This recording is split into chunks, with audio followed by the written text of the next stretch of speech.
Hi everyone, it's Adam and Tei over here from Levine Capital. And today we are here to discuss what is an accredited investor, what's the origin of how this came about, and the benefits of being an accredited investor. Now, I'm back from Aruba. I don't have the pretty background over here. And Tei, tell us where you are today. Yeah, I'm in Korea now, and 4 days into self quarantine. Thankfully, our testing result just came negative, and but still, like we can't go outside and can't spend time together with our parents. Nevertheless, I'm very grateful for the opportunity to be here in Korea. Especially, I'm very happy to be able to the relish home cooked meals my mom prepared for us. Oh yeah, that's really, really good. Yeah, and but that is not to say though my wife is not a good cook. She absolutely is. I guess it's just that I was being like kind of nostalgic about what mom used to make. So anyways, I'm literally counting the days until family reunions with our parents when this whole self-quarantine is over. Uh, yeah, I can't wait, man. Yeah.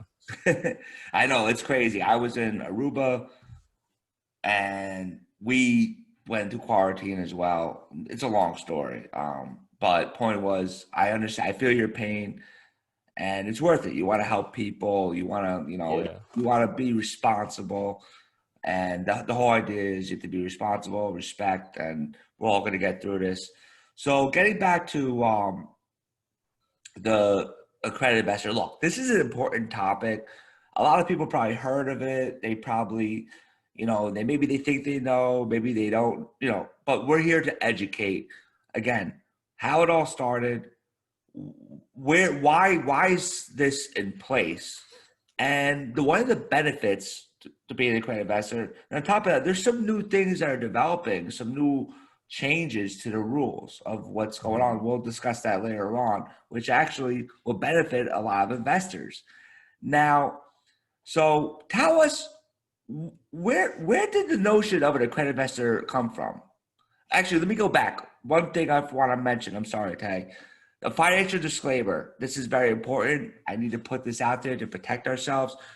We are not giving any financial advice. We're not giving any recommendations. We're not giving any type of advice whatsoever. So if you need anything, please speak to a licensed professional. You know, talk to an SEC attorney, talk to your CPA, and use them as a source of guidance. We're just here to educate. But again, we are not giving any advice here. Now, let's get to it. Hey, where did the notion of an accredited investor come from? Yeah, okay. So let me start off with a little bit of a history of accredited investors. So yeah, back in the day, like there was the massive stock market crash in 1929, which led to the Great Depression, right? We know about. In an effort to prevent a future market crash, Congress passed the famous 1933 Securities Act.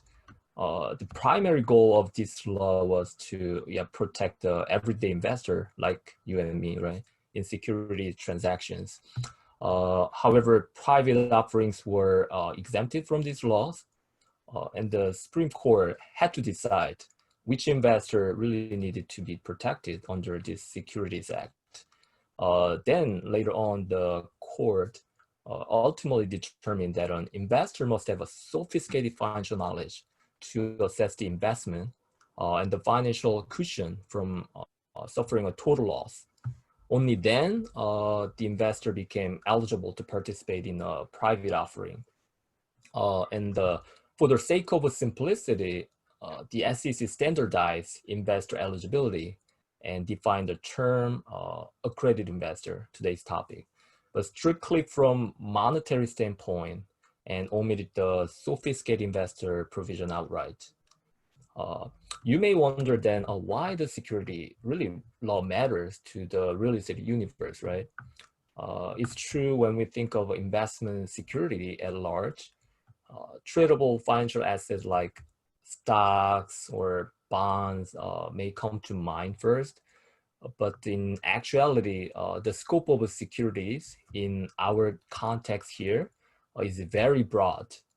So for example, let's say you're taking money from real estate investors and there's a reasonable expectation of a return.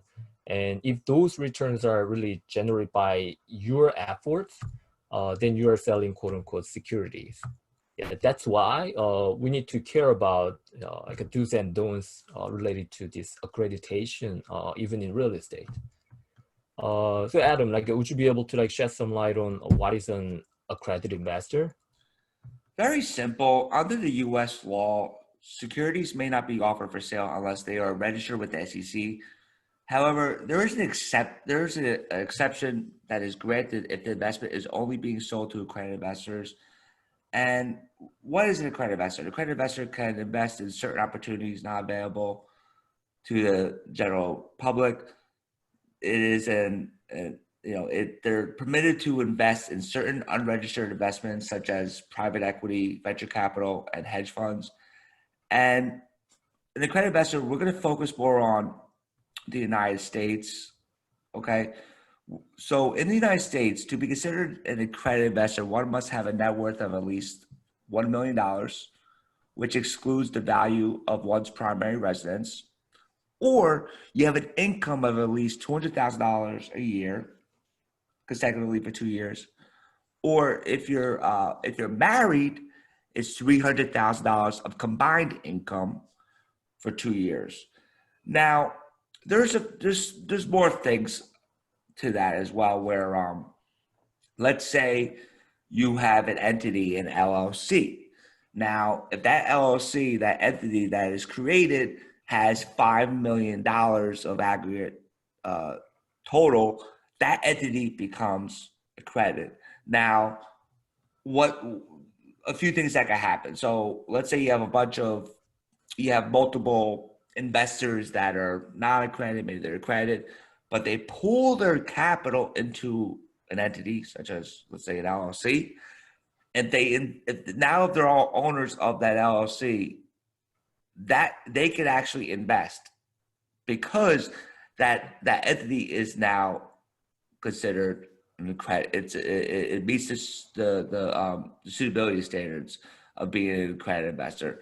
But like I said, talk to your attorney. We're just here to educate. But there's certain things that investors can take advantage of.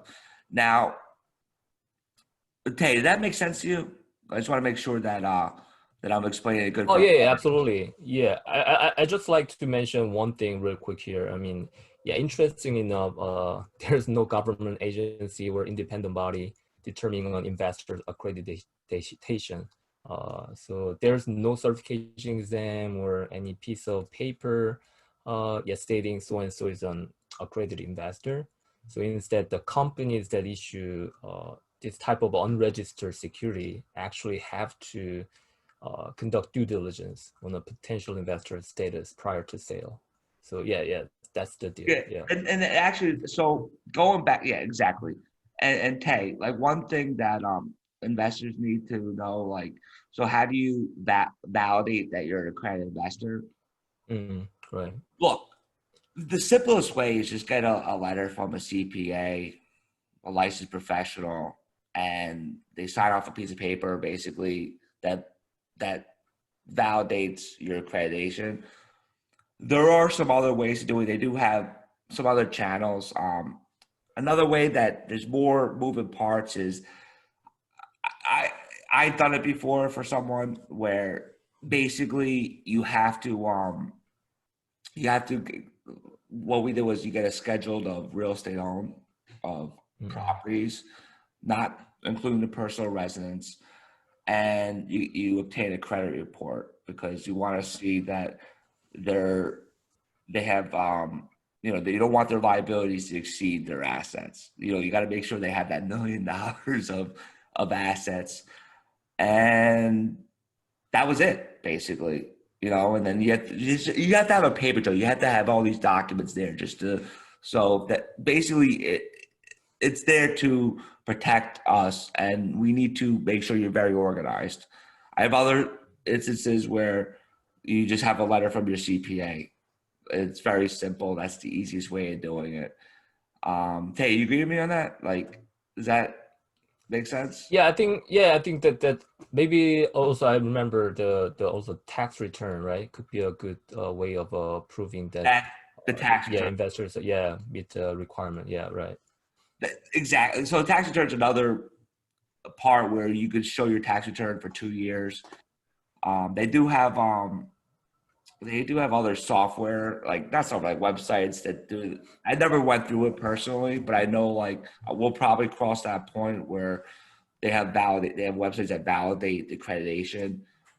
We if you guys have questions regarding that, we could always answer that later on. I've never been through that channel before. I only went through the channel of getting a schedule of real estate owned and a credit report, or the letter from a licensed CPA. Never used the other services. And I'm sure as things progress, there's going to be streamlined processes. I'm sure like that will probably, but so now, Tay, a few things. You want to tell us a little bit about how the SEC is, what's going on with the changes. I know there's been a lot of development, and one thing I want to talk about too before you get to it is that what's really something that basically there's changes taking place, and Tay will go into that. So one thing I want to mention is the benefits of being an accredited investor is that investors, let's say like my father, or he's a retired dentist, he did very well for himself, and there's other people like him. The only the only issue is that they don't know about alternative investments. They follow, let's say, Wall Street, and they don't, Wall Street wants them to invest in, you know, and the stocks and in public equities, but they don't know mostly about alternative investments. A lot of times you need to have people like us that educate. So the benefit is that you have access to opportunities that you could invest into that, for example, my father, he wished he would have known about this for years. He was investing in stocks, he was investing in all types of stuff that his financial advisor or stockbroker would recommend. It never worked out for him. If it wasn't for alternative investments, he would never been able to retire early. And now he lives a very good life retired because he has passive income. And unfortunately, most people don't know about this stuff. They don't know that they could actually take their IRA money and invest in private equity, private real estate. They have no idea. And of course, your financial advisor would never recommend it unless there's a fee. And we could touch about that later on. But point being is that the benefit is my father, for example, and many other investors like him, they could use their hard-earned money to invest in private equity or some type of alternative investment, and they could not have to deal with the public equities and the volatility, and so that's a very important benefit. Another thing that really, there's laws that are being changed, and Tay, I'll let you get into that, and then I'll highlight what I want to talk about afterwards. But you go into the Yeah. new developments. No, actually, like also before getting into the new amendment, I just want to like a piggyback on what you just said in terms of a benefit. So actually, the all else being equal, like expanding the set of investment opportunity by adding private investment, for example, can really help increase diversification and improve the risk versus return optimization of a portfolio. So I think this is really like a beneficial for accredited investor, because this private offering is not really accessible from all other investor out there. So this is really the notable benefit, I would say. Yeah. And that's an excellent point that most investors, they don't know about this stuff, and you know I spoke to my father yesterday. I was with him helping him pack, and I'm actually going to be conducting an interview on him about how he's able to start a dental practice and how he invested actively and then passive investing and alternative investments. And it's going to be, and it's amazing what the access he has because of being accredited. Now, the changes in the laws is very, very interesting. And I really hope that it goes through. I really hope, me personally, that they continue to make changes because, hey, go into it and then I'll explain more of my thoughts on this subject. Yeah, absolutely.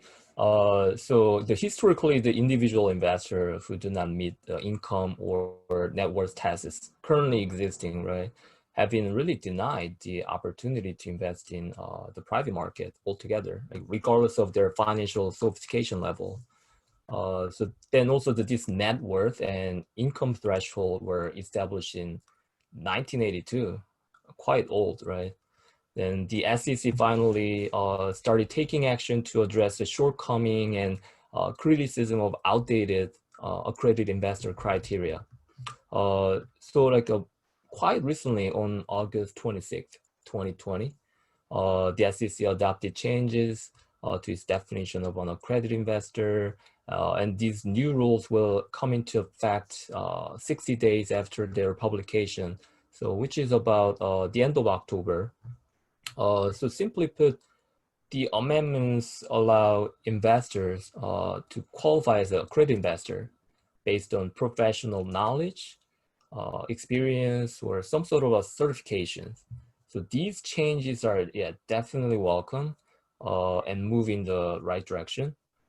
Okay, so let me go over a few notable new entrants to the qualification criteria. So the first one is a SEC Series like 7, 65, and 82 licenses holders. Then the SEC has actually invited the public to propose additional certification, designation, or credential that should be included. So there's a really good chance that the criteria will be expanded further down the road. Another new group is knowledgeable employees of a private investment fund. This only applies to investment in the investment fund that employs them. SEC and state register investment advisors also qualify as accredited investor under these new rules. As you can see, these are non-quantitative items without regard to net worth and actual annual income requirements.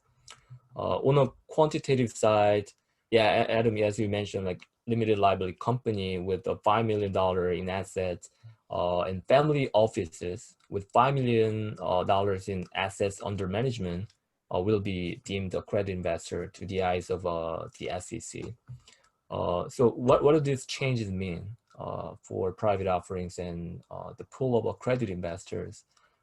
From a practical perspective, they will probably not considerably increase the number of new accredited investors or the investment capital available to private offerings market. Nonetheless, we really applaud the SEC's willingness to make these changes. So in the long run, the amendments are likely to increase the efficiency of this capital raising process as a whole, and the potential supply of a capital and liquidity of securities as well. And the most positive takeaway by far at the moment is that the SEC is actively reevaluating the process of private securities offering and willing to hear investor community's voices. So we'll see how these changes will evolve and where they will lead us in the future. Yeah, and that thank you, Tay. That was amazing. That's very good information that you're helping us with. So going back to what I wanted to mention is that it doesn't, to me personally, this is my own opinion, it doesn't make any sense that someone like yourself, Tay, or someone else that has been educated, they studied, they have a master's, they have licensing, they are managing other people's money, high net worth investors, but they can't invest their own money. It makes no sense. Yeah. And then the person that has a lot of money, such as, let's say, a doctor like my father or someone else, they've never studied finance, they know medicine, but they can invest because they're sophisticated. They just have more money to lose. That's it. So I personally believe they need to make these changes because it doesn't make any sense. You're trying to protect someone that doesn't have a lot of money, possibly. Maybe they have a few hundred grand, but they're not accredited. But that person is a professional. Let's call them a professional investor. They invest and manage other people's money, but they can't invest their own money. It makes no sense. But so this is something that I'm very excited for, the changes that are being made. And I feel that as the industry grows, we have crowdfunding, you have everything's changing. It's happening with technology that these alternative investments are there. They're in your face. We could go over to another episode of how the Jobs Act came, and as you can see, you probably type in investing, and now you get ads everywhere. So they're there. Now, being able to invest, that's a different story, and hopefully things will start to change, and more people will have access to these alternative investments. They won't have to rely on Wall Street, rely on just investing in public stocks, or they could actually go into private equity real estate. This is something that I'm passionate about. Tay, I know you're passionate about. I know it's actually done very well for my family. If my family, like my father, only relied on what his stockbroker told him or financial advisor, he would never be able to retire at such an early age. And it really is something I'm passionate about, because there's many people like him that are probably struggling because they want to retire, they need cash flow, and they don't know where to go. So we're here to educate. We're here to really just get this information out to people. And please click down below, like, share, and comment down below and ask us, what else do you want us to talk about? We're here to serve. We're here to help our community. We want to educate. My name is Adam Levine, and we have Tei Kim here. Tei's in Korea. Next episode, I'm sure we'll have a greener background or something better for us. I may have a better background. We'll see. Maybe I'll put one of those artificial images, make it look like I'm somewhere else.